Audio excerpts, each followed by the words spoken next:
संस्थापक डॉक्टर नरेंद्र दाभोलकर। और परिवर्तन लाने के चक्कर में जो लोग हैं सनातनी, उनको ये मतलब नहीं डाइजेस्ट हुआ। नतीजा ये हुआ कि 20 अगस्त 1913 में पूना में इनका खून हो गया है। लेकिन इसका मतलब ये नहीं कि विचार दब जाते हैं, असर तो बिल्कुल उल्टा हुआ। बहुत युवा और युवतियां हमारे साथ जुड़ गई और हमारे जो ये संगठन है उसका फैलाव जो है वो और भी तेजी से होने लगा। तो मतलब एक बात पक्की है कि विचार जो है वो गोली मारने से नहीं बदलता, मतलब दबाए जाते हैं। हाँ, उसको फैलाने वाले आप जैसे लोग बहुत होते हैं। अभी महाराष्ट्र कहाँ है, छत्तीसगढ़ कहाँ है, फिर भी आप में से किसी को लगता है कि इस विचारधारा को फैलाना जरूरी है, विज्ञान को आगे लाना जरूरी है। हाँ, तो ऐसे लोग तो होते हैं, भले कम हो लेकिन वो रोशनी दिखाने वाले जरूर है। इसीलिए मैं ये नहीं समझती कि आप कम हो और आप लोग एक एक जो है वो 20-20 के बराबर है। हाँ, तो इस तरह है। आगे आगे करते हैं। ये कैसा जो है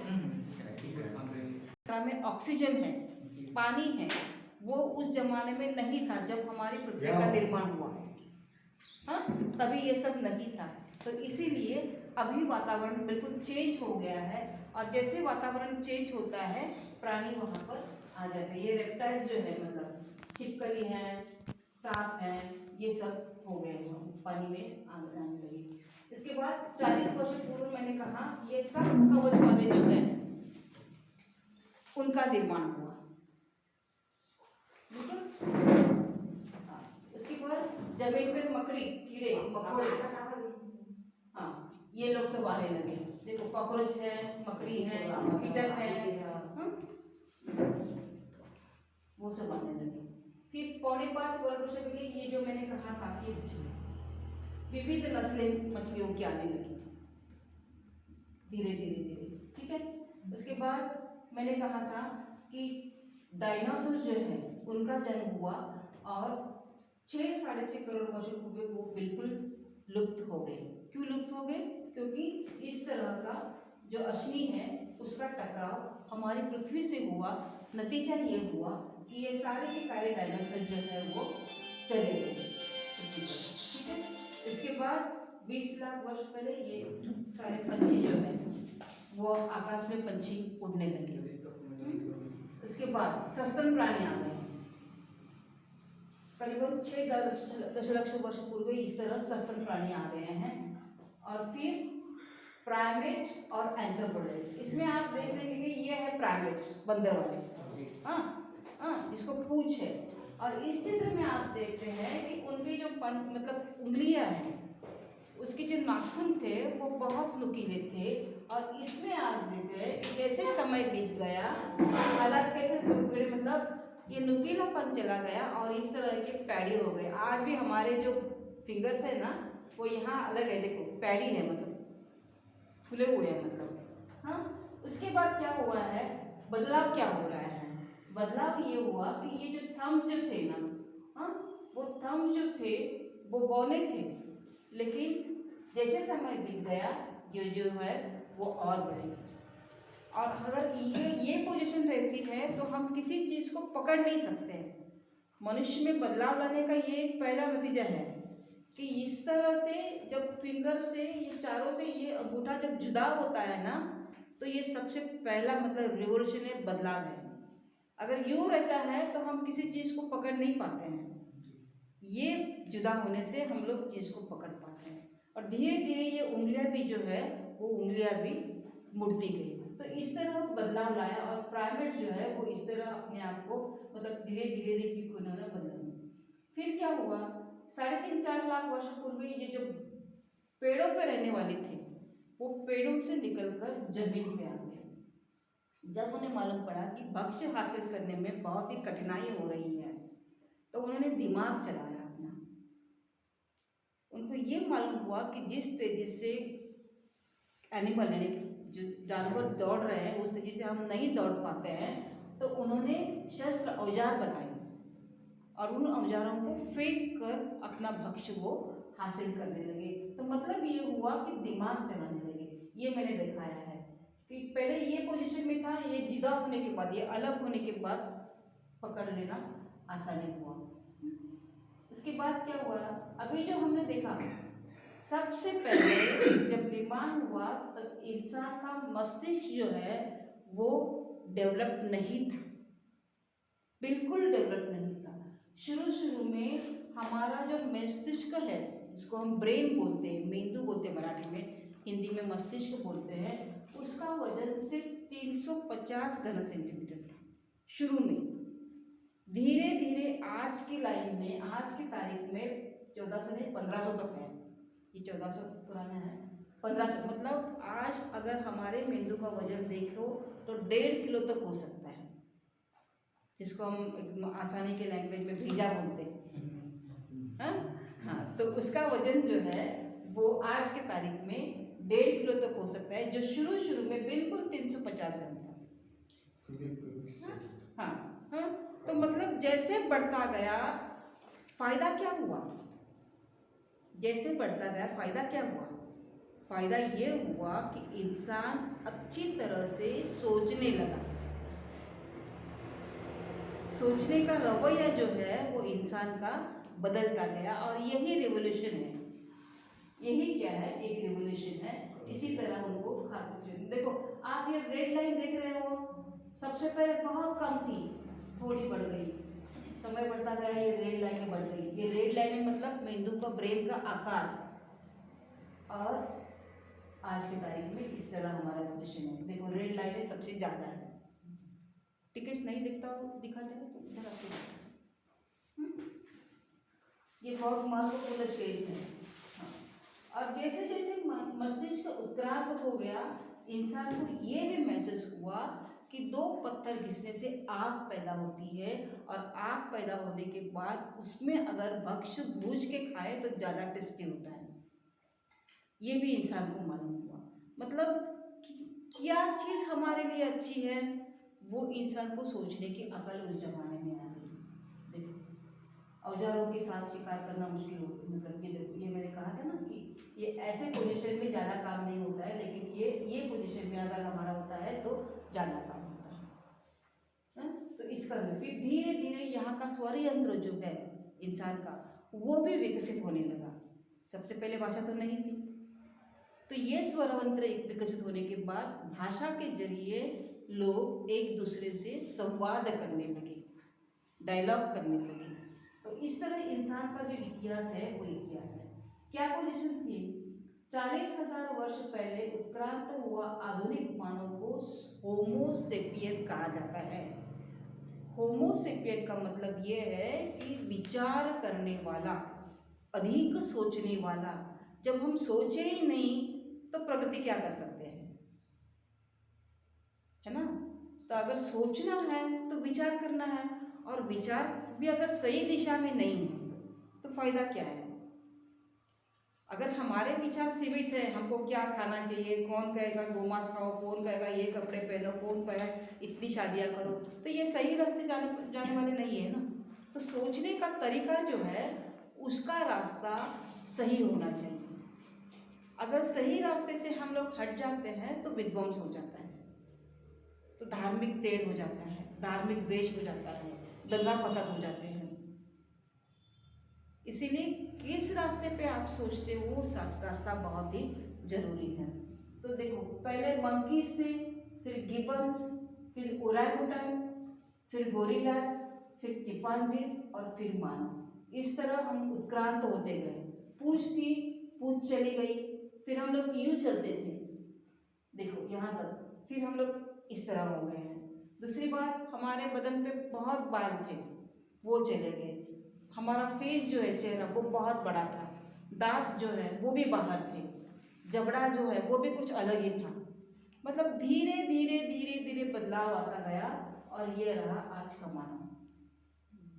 अभी भी आप साउथ अफ्रीका के कुछ जंगलों के लोग देखोगे ना, है ना, तो थोड़े थोड़े बहुत ऐसे ही लगते हैं। साउथ अफ्रीका के आगे कोई मूवी देखोगे आप तो मालूम पड़ेगा आपको। हाँ, अभी भी थोड़े थोड़े बहुत ऐसे ही लगते हैं, मतलब वो। और अभी भी वहाँ बदलाव ज़्यादा नहीं है, बदलाव नहीं है, सुविधाएं नहीं है, मतलब बहुत कुछ है, मतलब ये एक मतलब हाँ। तो अभी यहाँ पर जो दो तरह के ब्रेन दिखाई दिए हैं, जो ब्लू कलर का आपको देख रहा है वो है हाथी का ब्रेन, और इसके नीचे जो पिंक कलर का है वो है इंसान का। तो आप जब देख रहे हो तो किसका ब्रेन बड़ा लग रहा है आपको? किसका ब्रेन, मस्तिष्क किसका बड़ा लग रहा है? हाथी का। हाथी का ना, हाथी का। हाँ, और हाथी का जो ब्रेन होता है ना उसका वजन 4 किलो रहता है, और हमारा 1.5 किलो है। तो वजन के अनुसार देखा जाए तो हाथी का मस्तिष्क का वजन ज़्यादा है, लेकिन ज़्यादा कार्यक्षम काम करने वाला एफिशिएंट किसका ब्रेन है? मनुष्य का। अगर मैं कहूँ कि हाथी ढेर सारा, मतलब अभी जो ये साग के जंगल यहाँ पर लगाए हैं भाई साहब ने, अगर 2 हाथी काम में लगा दिए तो 200 के 200 पेड़ 1 मिनट के अंदर वो उखाड़ देंगे। हाँ, और मानव को कहा गया तो मानव से पूरे दिन में 1 पेड़ भी नहीं हटेगा जड़ से। तो कौन श्रेष्ठ है, मानव या हाथी? उसमें हाथी है। उसका में हाथी है, कार्य क्षमता में हाथी। हाँ। लेकिन क्या हाथी मंगल पे जा पाएगा? इतना बड़ा ब्रेन होने के बावजूद भी नहीं ना, नहीं जा पाएगा ना। तो ब्रेन का आकार कम होने से भी कोई मतलब नहीं है। कार्य क्षमता के रूप से देखा जाए तो इंसान ही सबसे ऊपर है। हाँ, इंसान जितना कर सकता है उतना कोई नहीं कर सकता है। जहाँ तक कि आपको मालूम है कि पृथ्वी के अलावा अलग अलग ग्रहों पर इंसान अभी मतलब खोजबीन कर रहा है। लोग सोच रहे हैं कि चांद पर जगह ले, जमीन ले, इतना मतलब बहुत कुछ चल रहा है ना। ये दिमाग की वजह से ना, ये तो कोई चमत्कार नहीं है, कोई झाड़ फूक नहीं है, कोई जादू टोटका नहीं है, जो करनी बानामती नहीं है ना। हाँ, तो इसके लिए एलिफेंट का ब्रेन और इंसान का ब्रेन अगर देखा जाए तो हाथी के मस्तिष्क की तुलना में मानव का मस्तिष्क वजन में कम हो, लेकिन 20% ज़्यादा एफिशिएंट है, 20 गुना ज़्यादा काम कर सकता है। इसीलिए आज के तारीख में देखा जाए तो मानव से सबसे बड़ा कोई नहीं है। हाँ, एक बात अलग है कि मानव अगर विध्वंसक रूप से देखे, हाँ, तो तालिबान कभी भी हो जाएगा इधर, जैसे अफगान का तालिबान हो गया, हो सकता है ना। तो सोचना क्या है वो ज़्यादा जरूरी है। आपकी तरक्की, आपके परिवार की तरक्की, आपके समाज की तरक्की, आपके देश की तरक्की किस पर निर्भर करती है? जिस तरह आप सोचते हो। वरना यहाँ दंगा फसाद होने के कोई कारण नहीं है। वहाँ वरना यहाँ गाय को माता मानने के कोई कारण नहीं है। वहाँ वरना यहाँ करोना माता के मंदिर चलाने के कोई काम नहीं है। करोना भगाने के तालियां पीटो, दीप जलाओ, थालियां पीटो, कोई कारण नहीं है ना। आप क्या कैसे सोचते हो और क्या आपके पास डाटा है आज के तारीख में? दिन पे दिन तो बढ़ता ही जा रहा है। हमारे मुंबई में बहुत है। हम सब लोग पूछ रहे हैं कि छत्तीसगढ़ में क्या हाल है। आप लोग इतने दूर गए हैं, बोले कोई नहीं, ठीक है छत्तीसगढ़ में, रायपुर में क्या हाल है कोरोना का? बोले ठीक है, कोई बात नहीं, चिंता की। तो मतलब ये है कि अगर हमारे देश के किसी इंसान के निर्देश पर हम लोग वैसा चलते हैं, एक सूचना मिलने पर लोगों ने फटाफट दिए जलाए, लोगों ने फटाफट थालियां को पीटी, तो हम कैसा सोचते हैं उस पर ये सारी बातें निर्भर करती हैं।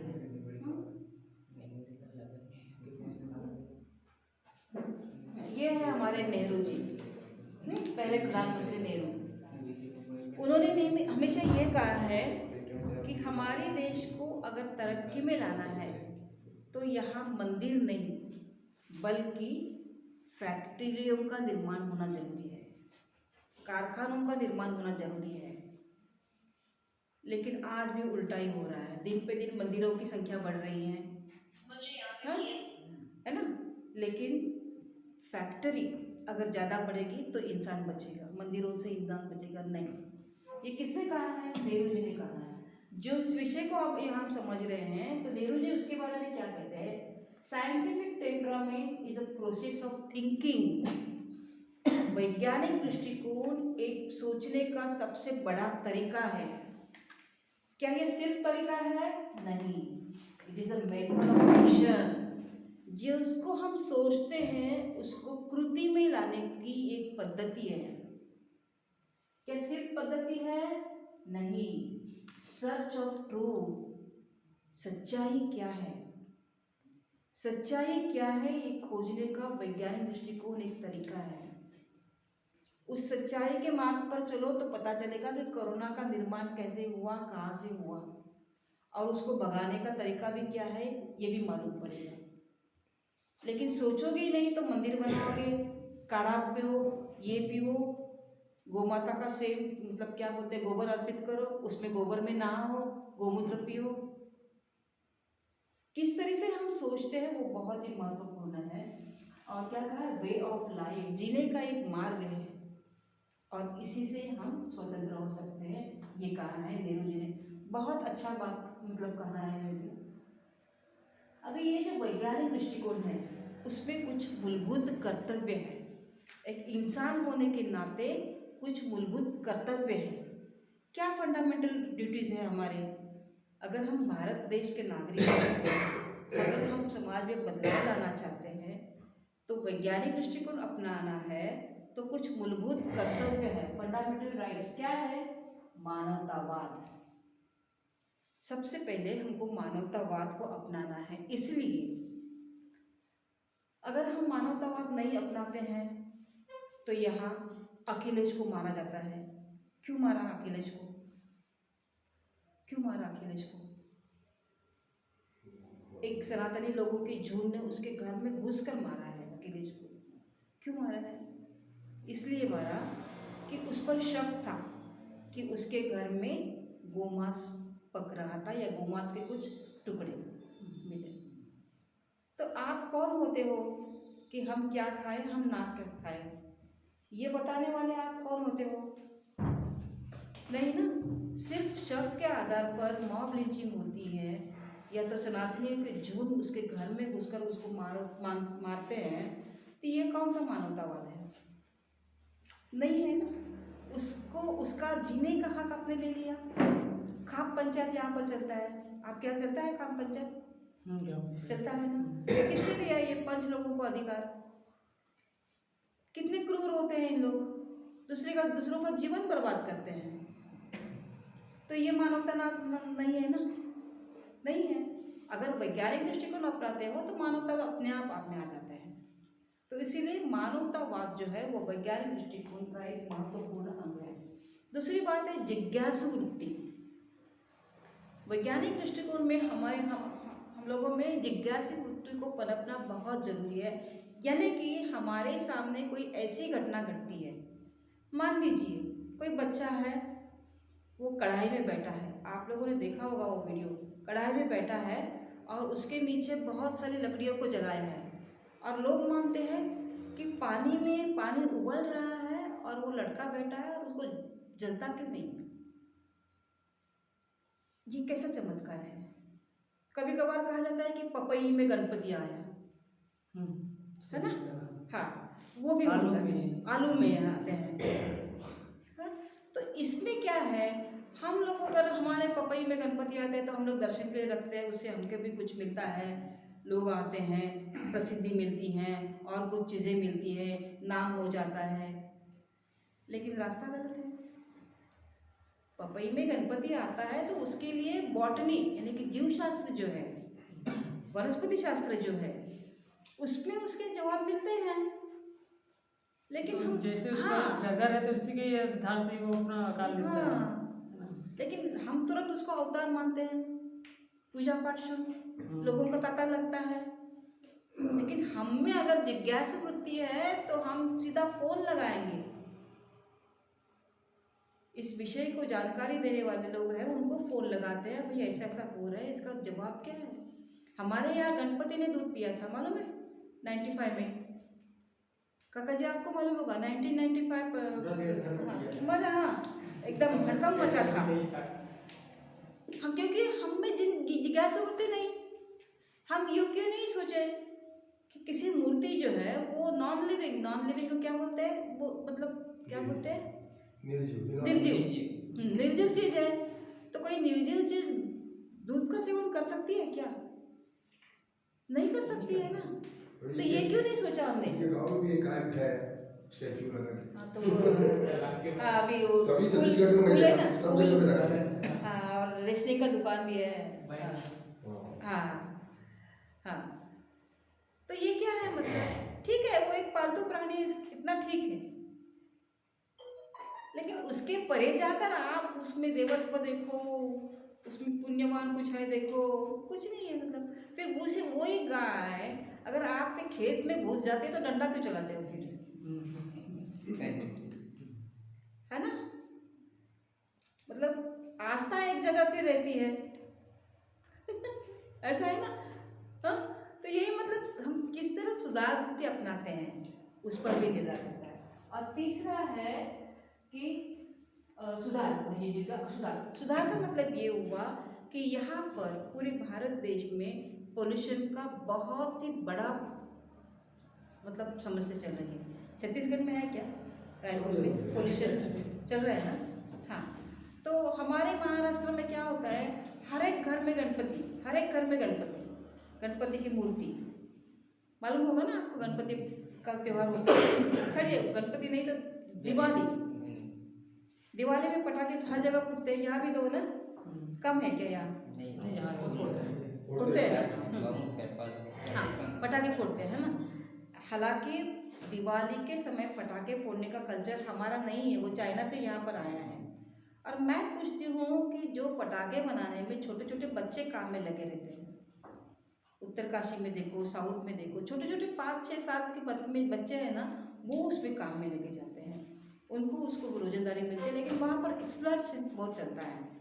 और ऐसा कोई साल नहीं है कि पटाखों की फैक्ट्री को आग लगती है, हर साल में ये हादसा होता है, हर साल में हादसा होता है। और मैं पूछती हूँ कि पटाखे फोड़ने से कौन सा आनंद मिलता है? पटाखे सस्ते भी तो नहीं है, महंगे हैं, महंगे बहुत महंगे हैं। तो हम हमारे परिवार में ये सोचते हैं कि पटाखे नहीं फोड़ो, इसके बजाय जो ज़रूरतमंद है उनको पाठ्य पुस्तक दे दो, कापियाँ दे दो, कंपास पेटी दे दो, क्या बोलते हैं, बैग दे दो, उस पर ज़्यादा आनंद है ना। बच्चों को लेकर कहीं घूमने ले जाओ। हमारे मुंबई में तो 5-5, 6-6 हज़ार के पटाखे फूटते हैं लोग। तो इस तरह वो सुधार वृत्ति अपने आप में लाना चाहते हैं। पर्यावरण को बचाना हर एक का कर्तव्य है। हम महाराष्ट्र में ये मुहिम चलाते हैं कि कोई भी मतलब नदियाँ हो, तालाब हो, बोरवेल हो, विहीर हो, वहाँ पर गणपति की मूर्ति को नहीं विसर्जित करेगा, क्योंकि उससे क्या होता है, वो मूर्ति सब जो होती है वो प्लास्टर ऑफ पेरिस की बनी हुई रहती है। तो वो अगर पानी में डालने की वजह से जो नैसर्गिक स्रोत होते हैं झरने, वो बूझ जाते हैं। पानी की किल्लत तो महाराष्ट्र में भी है, हर जगह है। तो आप अगर इस तरह करोगे, अपनी अपनी श्रद्धा है अपने घरों में ना, विसर्जित करना है तो बालकनी में डालो, वो पानी अपने बगीचा में डालो, हो गया विसर्जन। तो इस तरह जो सुधार है वो सुधार हम लोगों में लाना बहुत ही जरूरी है। हम लोग सुधार लाते हैं। देखो अभी स्कूल बंद है, हमने इस माध्यम से बच्चों को पढ़ाया शुरू किया, सुधार लाया हमने। तो ये सुधार कहाँ रुकता है? जब सवाल आस्था का आता है। आस्था का सवाल आने पर कोई अपने आप में बदलाव लाना ठीक नहीं समझता है, लेकिन ये भी हमको एक दिन बदलना है। तो इसी तरह मानवतावाद, जिज्ञासु प्रवृत्ति और सुधार क्या है? प्रत्येक नागरिक का कर्तव्य है, जो हमारे संविधान में भी कहा गया है। अभी वैज्ञानिक दृष्टिकोण की व्याख्या क्या है? किसी भी घटना के पीछे का कार्य कारण समझ लेना। मान लो मैंने यहाँ पर भुना हुआ पपड़ रखा, हाँ, और मैंने कहा कि मैं एक मंत्र बोलती हूँ और उस मंत्र के जरिए पपड़ टूट जाएगा। क्या आप मानोगे?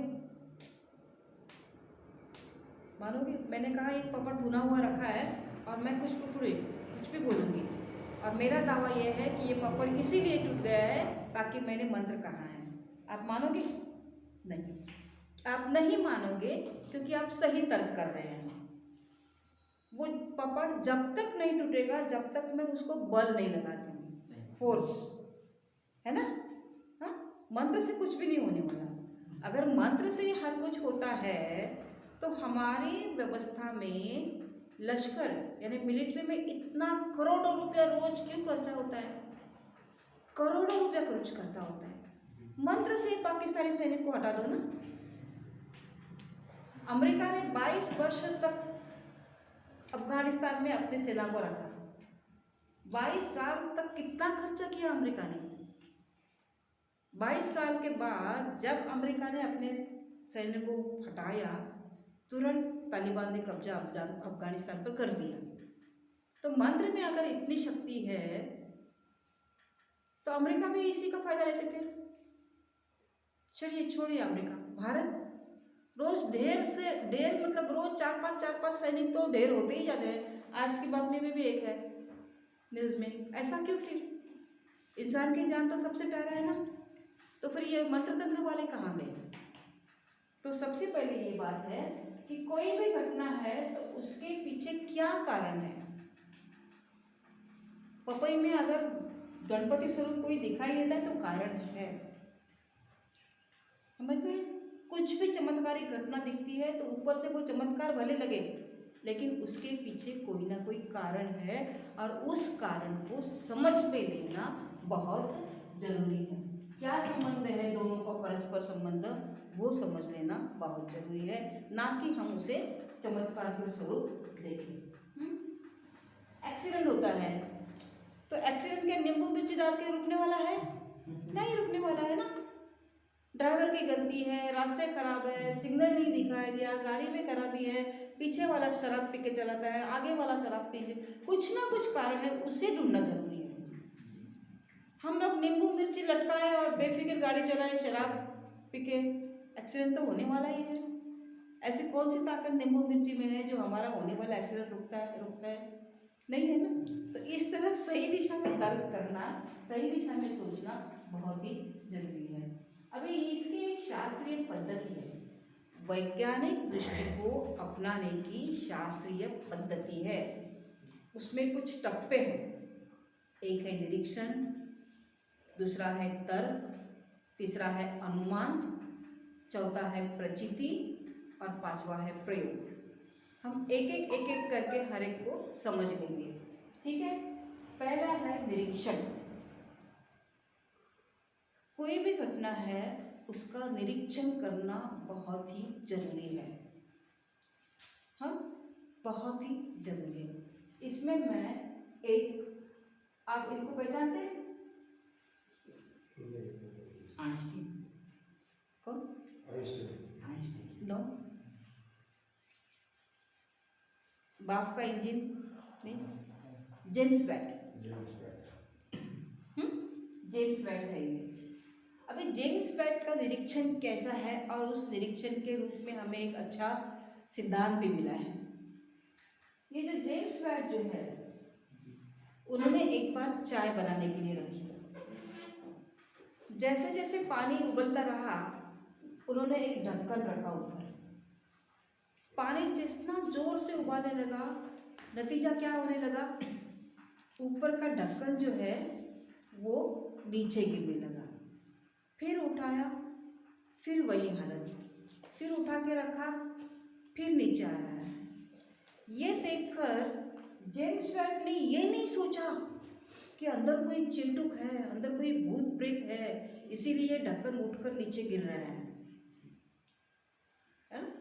जेम्स वेट ने ये सोचा कि जिस तरह ये भाप बढ़ती है, भाप, और ढक्कन गिरता है, मतलब ये है कि इस भाप में कोई शक्ति है। कितना अच्छा सोचा। अगर जेम्स वेट भी वही सोचता कि नहीं कोई जंतु है, कोई तंत्र है, कोई मंत्र है, कोई चिंटुक है, कोई करनी है, कोई भूत है, किसी की आत्मा है, किसी की रूह है, वो ढक्कन को नीचे डालती है, ऐसा तो नहीं सोचा। उसने ये सोचा कि बाप जो है उसमें कोई शक्ति है। नतीजा ये हुआ कि इसके बाद बाप के आधार पर चलने वाली इंजन का खोज हो गया। हाँ, इंजन। हाँ, विद्युत के पहले बाप इंजन थे ना, तो ये खोज हो गया। मतलब हम क्या सोचते हैं उस पर नतीजा है ना, हम क्या सोचते हैं उस पर हमारा नतीजा जो है। इसीलिए निरीक्षण जो है वो सबसे महत्वपूर्ण है। दूसरा है तर्क। कभी कभी क्या होता है, निरीक्षण संभव नहीं होता है, नहीं मालूम पड़ता है, निरीक्षण दिखाई नहीं देता है। जैसे गणपति दूध पी रहा था तो मालूम हो रहा था कि सबका सब दूध नीचे गिर रहा है, सब है ना, सबका सब दूध नीचे गिर रहा है, मालूम हो रहा था। लेकिन आस्था है, आस्था को सवाल नहीं उठाया जाता है ना। आस्था जब होती है तो लोग उल्टा सुल्टा सवाल नहीं पूछते हैं। हाँ, 40.5 किलो वाले बैंगन 60 किलो हो गए तो लोग 10 सवाल पूछते हैं, अरे कल 40 थे आज 60, है ना। लेकिन आस्था के नाम पर कुछ नहीं। अभी अभी आपने एक पूछा होगा कि वो तिरुपति में जो एक ट्रस्टी है, उसके घर में 1.5 करोड़ों रुपयों के सोने, हीरे, जवाहर, रोकड़ा कैश। हमने सवाल नहीं पूछा किसी को, छापा मारा, रिजल्ट निकला, लेकिन किसी ने मोर्चा नहीं निकाला, या तो संसद में कोई क्वेश्चन नहीं उठाया, कुछ नहीं, है ना। एक चोर 10-15 रुपए चोरी करता था, लोग उसको इतना बुरी तरह से पीटते हैं। लेकिन देश को लूटने वाले हैं, उनको कौन पीटता है? कोई नहीं पीटता है। मेरे ख्याल से वो कालीचरण को भी जमानत मिल रही है आज, है ना। तो ये हाँ, जब निरीक्षण संभव नहीं होता है तो हम तर्क करते हैं। उदाहरण ये है, आकाश में अगर बादल मंडराते हैं, बिजली चमकने लगती है, अंधेरा हो जाता है, तो हम क्या तर्क करते हैं? हम क्या तर्क करते हैं? बारिश होने वाली है। बारिश दिखाई नहीं देती, बाद में दिखाई देती है, लेकिन उसके पहले हम ये तर्क करते हैं कि बारिश होने वाली है। तो जब निरीक्षण नहीं संभव होता है तो इंसान क्या करता है? तर्क करने लगता है। जैसे कि अभी 11 बज गए, 11:15 बज गए, 11:20 हो गए, तब हमारे गणपत जी ने सोचा कि नहीं, यही तर्क होगा कि इससे ज़्यादा लोग बढ़ने वाले नहीं है, और हमने प्रोग्राम शुरू किया, है ना। हाँ, तो इस तरह जब निरीक्षण संभव नहीं है तो क्या है? तर्क। तीसरे नंबर पे है अनुमान। अभी जैसे कि गणपत जी ने कहा कि इस कार्यक्रम को सक्सेस करने में 2-3 महीनों से गणपत जी, टिकेश जी, गौरव जी, हाँ, आप लोग सब जुट रहे हैं, है ना, है ना। तो आप लोगों में से, चारों में से किसी ने ये क्यों नहीं सोचा कि क्यों हम इतनी मेहनत करें? 4 तारीख आने वाली ही नहीं है इस दुनिया में, ऐसा सोचा आप में से किसी ने? हम लोगों को आमंत्रण मिला 1.5 महीना पहले कि 4 और 5 को रायपुर में इस तरह का शिविर है, तो हम दोनों में से किसी ने नहीं सोचा कि 4 जनवरी आए या ना आए, पता नहीं दिन उगेगा नहीं, पता नहीं सूरज आएगा नहीं, पता नहीं 3 तारीख का चांद डूबेगा, सूरज डूबेगा या नहीं डूबेगा। ऐसा हमने क्यों नहीं सोचा? आप लोग भी सुबह सुबह उठकर यहाँ चले आए, तो क्यों नहीं सोचा आप लोगों ने भी? आप लोग ने सारे सब्जियाँ लाई, चावल लाए, बहुत कुछ ला के रखा घर में, तो आप लोगों ने ये भी क्यों नहीं सोचा कि 4 तारीख आए या नहीं आएगी तो इतना सारा बेच जाएगा? ऐसा क्यों नहीं सोचा? ये शंका किसी के मन में क्यों नहीं आई? ये शंका हमारे मन में इसलिए नहीं आई, 460 करोड़ वर्ष से हमारी जो पृथ्वी है वो घूम रही है, चक्कर काट रही है, उसने एक दिन भी विश्रांति नहीं ली है। तो जब पृथ्वी हमारी घूमती है, ये रहा सूरज, तो सूरज के सामने जो है उस भाग में, प्रदेश में दिन होता है, और जहाँ यहाँ सूरज की किरणें नहीं पहुँच पाती हैं वहाँ रात होते हैं। तो इस तरह हमारी पृथ्वी जो है, जिस पर रहने वाले हम सभी हैं, जैसे कि हमारी पृथ्वी घूमती रहती है 460 वर्ष से, तो नतीजा ये है, दिन तो होने वाला ही है और रात तो होने वाली ही है ना। ये क्या है? ये हमारा अनुमान है, ये हमारा अनुमान है जो आज तक झूठा साबित नहीं हुआ है। इसलिए हमने ये शंका नहीं ली कि 4 तारीख आए या ना आए, हम क्यों टिकट बुक करवाएं, हम क्यों इतना हमारा 3 दिन का समय बर्बाद करें। ऐसा हमने नहीं सोचा, ना कि आपने सोचा, क्योंकि हमारा ये अनुमान है कि दिन निकलने वाला ही है और 4 तारीख आने वाली ही है। ये हमारा अनुमान है। ठीक है, आगे जाते हैं। आगे है प्रचिति। किसी भी बात की प्रचिति आना बहुत ही जरूरी है। तो प्रचिति में यह है कि वो प्रचिति व्यक्तिगत तौर पर आए तो वो वैज्ञानिक दृष्टिकोण को मान्य नहीं है। वो सिर्फ सार्वत्रिक आए तो भी मान्य नहीं है। सिर्फ बार बार आए तो भी मान्य नहीं है। ये प्रचिति जो है वो व्यक्तिगत तौर पे भी आनी चाहिए, सार्वत्रिक तौर पे भी आनी चाहिए और बार बार भी आना चाहिए।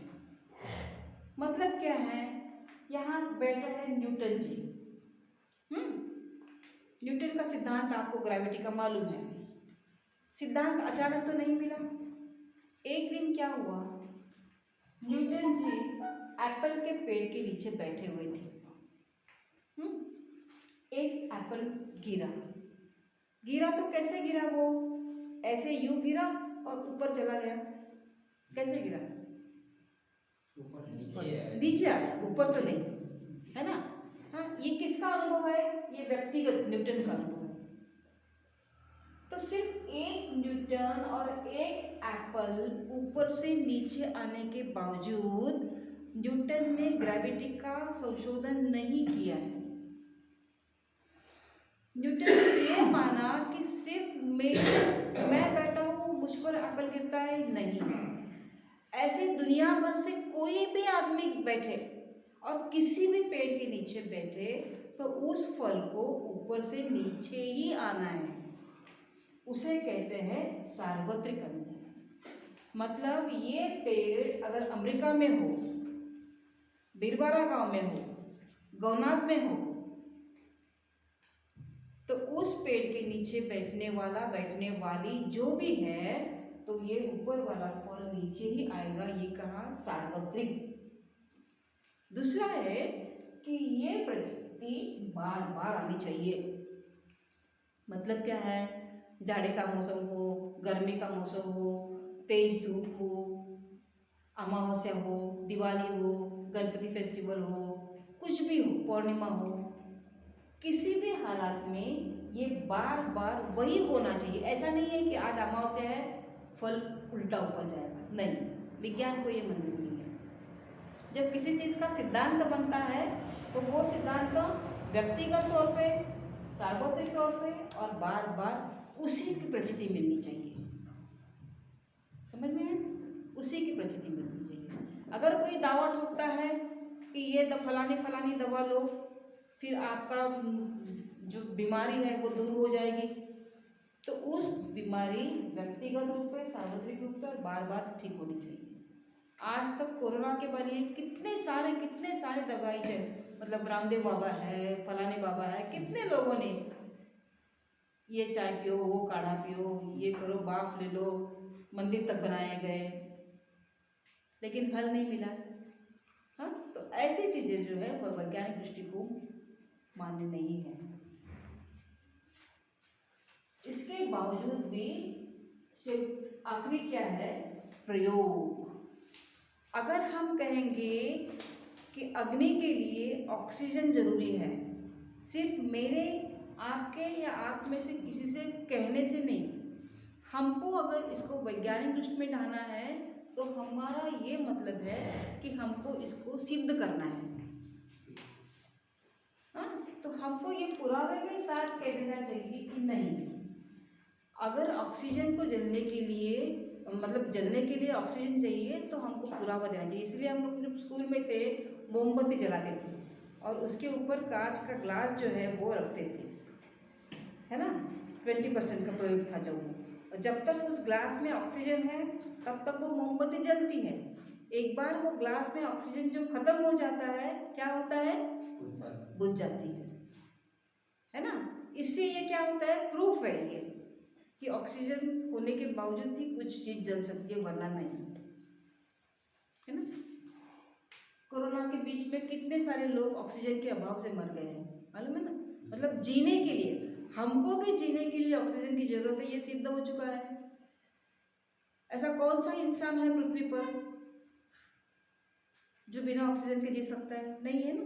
तो इसलिए क्या है, प्रूव करके देना ये बहुत ही जरूरी है। इसलिए इन्हें कहा देखो ये देखिए प्रयोग, ये आर्किमिडीज का तत्व है, वो भी पुरावे के साथ सिद्ध किया गया है, इसीलिए माना जाता है विज्ञान में।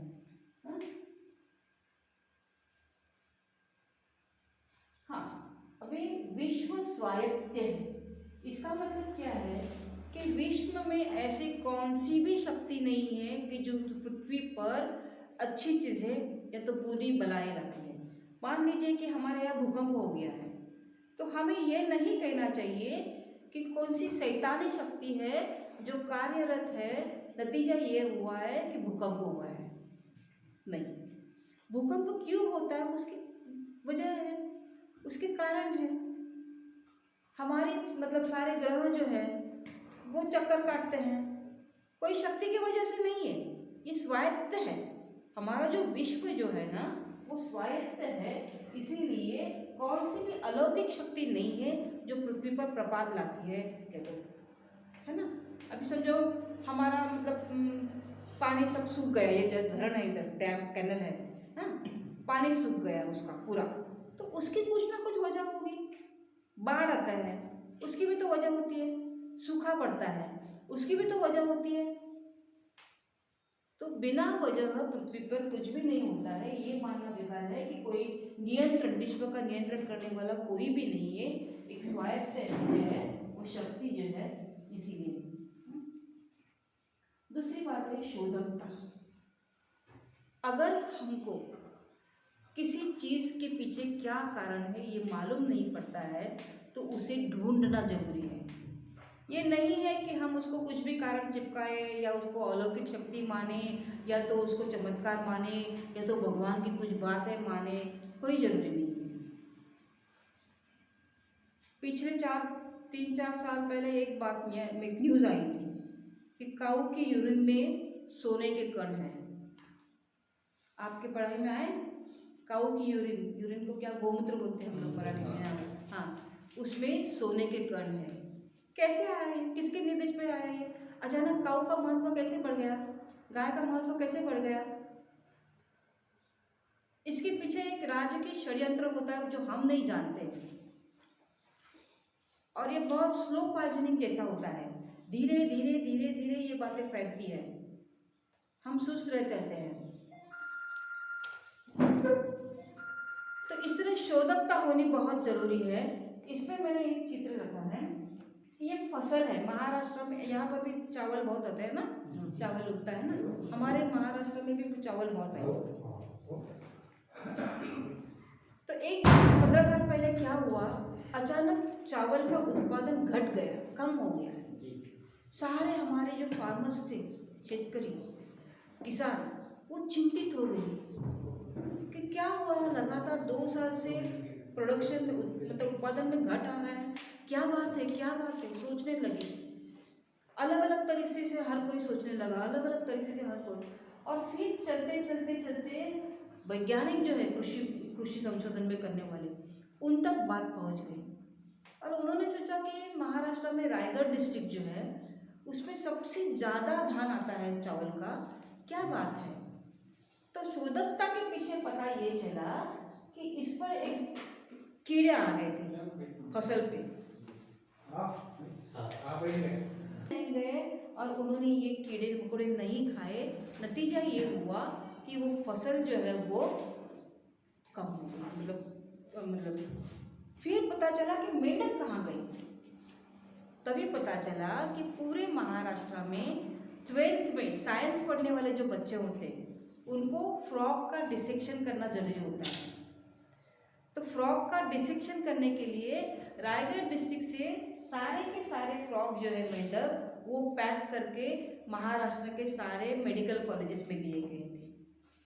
मतलब रिलेशन देखा, ये नहीं है इसलिए कीड़े नहीं खाए गए, कीड़े नहीं खाए गए, फसल खराब हो गई, फसल खराब हो गई, प्रोडक्शन कम हुआ, प्रोडक्शन कम हुआ, किसान चिंतित हो गए, किसान चिंतित हो गए, उन्होंने नवस मन्नत ये सब करना शुरू किया। मतलब एक कैसा रिएक्शन, मतलब एक कैसी चेन होती है। अगर वैज्ञानिक खोज नहीं करते थे तो यही मानते थे किसान कि कुछ बुरी बला आई है, किसी का प्रकोप हुआ है, कोई देवी माँ कोप गई है, यही मानते थे ना। हाँ, तो इसी तरह शोधकता जो है वो बहुत ही जरूरी है।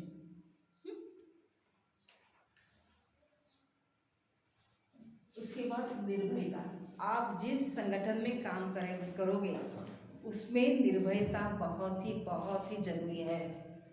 समझ में आया आपको? हाँ, क्यों निर्भयता जरूरी है? आप में से कोई बताएगा क्या? एक ऐसा कौन सा काम है? हाँ बोलिए।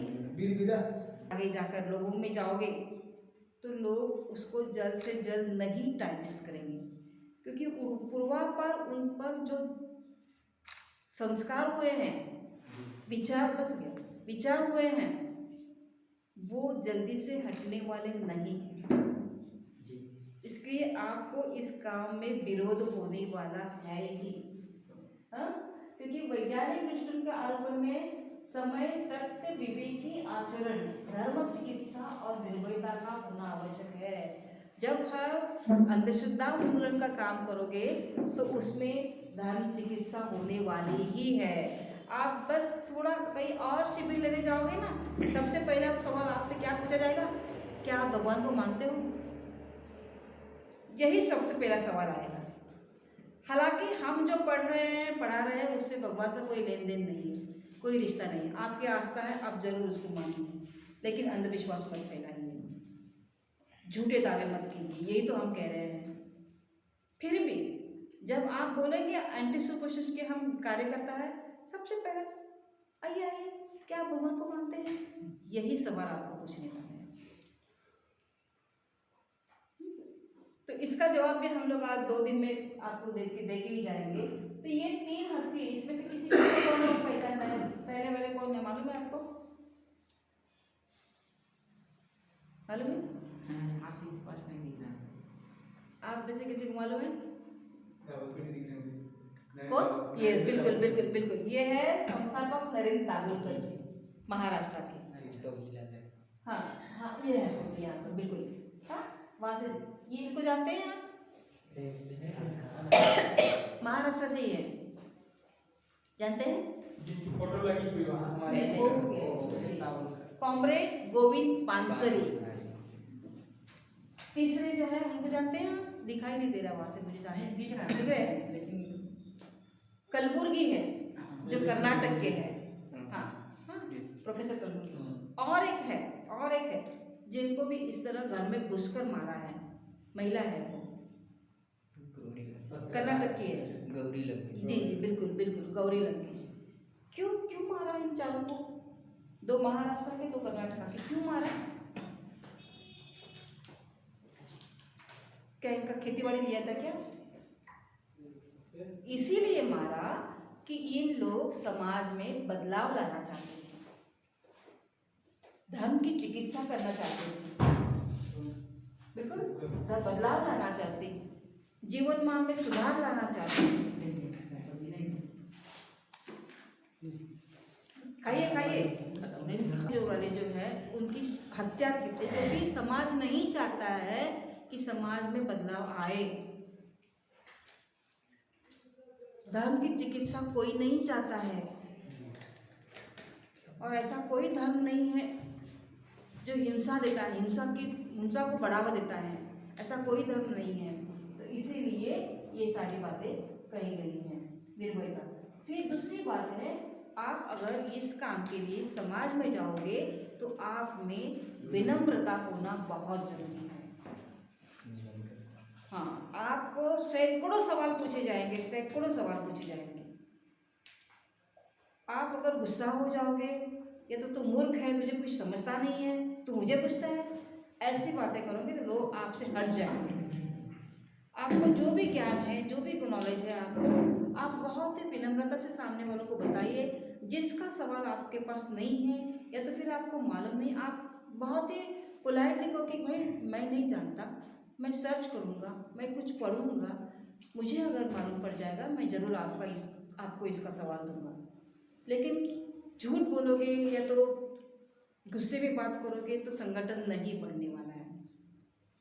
तो हमारे संगठन बढ़ाने के लिए हम लोग में विनम्रता नहीं जरूरी है, क्योंकि हम में और धर्म में फर्क क्या है।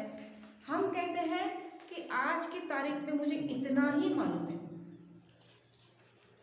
जब गैलीलियो ने कहा कि सूरज स्थिर है और पृथ्वी चक्कर काट रही है, पोप ने नहीं माना। कोपरनिकस ने भी यही कहा था, वहाँ के लोगों ने नहीं माना। समय बीतने के बाद मालूम पड़ा कि हाँ, जो कहा गया था वो बिल्कुल ठीक था कि सूरज स्थिर है और पृथ्वी चक्कर काट रही है। पोप ने नहीं माना। कोपरनिकस को भी शिक्षा मतलब अनुशासन, फिर गैलीलियो को तो, फिर सोक्रेटिस, उसको तो जहर का प्याला पीना पड़ा। मतलब सत्य कहने के लिए भी लोगों ने जान गंवाई है। जैसे कि सफदर आजमी है दिल्ली के, सड़क नाट्य के माध्यम से समस्या जो है उसी को लोगों के सामने लाते थे, क्या बुरा करते थे, लेकिन उसकी भी हत्या की गई। महात्मा गांधी क्या बुरा कहते थे, क्या बुरा कहते थे, है ना। स्वातंत्र देने में उसका बहुत योगदान था, उनको भी तो मारा गया। तो ये भी हमारे देश में होता है, इसीलिए विनम्रता जो है वो बहुत ही जरूरी है। अभी मुद्दा ये है कि वैज्ञानिक दृष्टिकोण हमारे देश में क्यों नहीं पनपा, और मैं क्या समझती हूँ कि इसके बारे में हम आप लोग चले जाओगे या रहने वाले हो आप में से, रात को देश में क्यों नहीं पनपा, इसके बारे में आपके पास क्या सॉल्यूशन है, आपके पास क्या कारण है। आप भी अब रात भर इसके बारे में सोचिए। मैं थोड़ा क्लू देती हूँ मैं, क्या है क्लू, मुझे मालूम है, आप में से मुझे और कुछ ज्ञान मिलेगा। मैं ये हमेशा सोचती हूँ कि विद्यार्थी जो होते हैं उनसे भी मुझे कुछ ना कुछ मिलता है। तो मुझे जो कारण मालूम है उसमें से एक है पारिवारिक एकाधिकारशाही, दूसरा है व्यक्ति का दैवतीकरण, तीसरा है साँचे में ढाली शिक्षा प्रणाली, चौथा है रूढ़ि का प्रभाव। हाँ, ये 4 है। आप चाहो तो इस 4 मुद्दे पर चर्चा करोगे तो भी चलेगा, लिख लेना है तो लिख ले लो, मुद्दे लिख लेते हैं। हाँ, इसी 4 मुद्दों पर मुझे आप लोग चर्चा करेंगे। उसको ऊपर करिए थोड़ा हाँ, सा। पारिवारिक एकाधिकारशाही,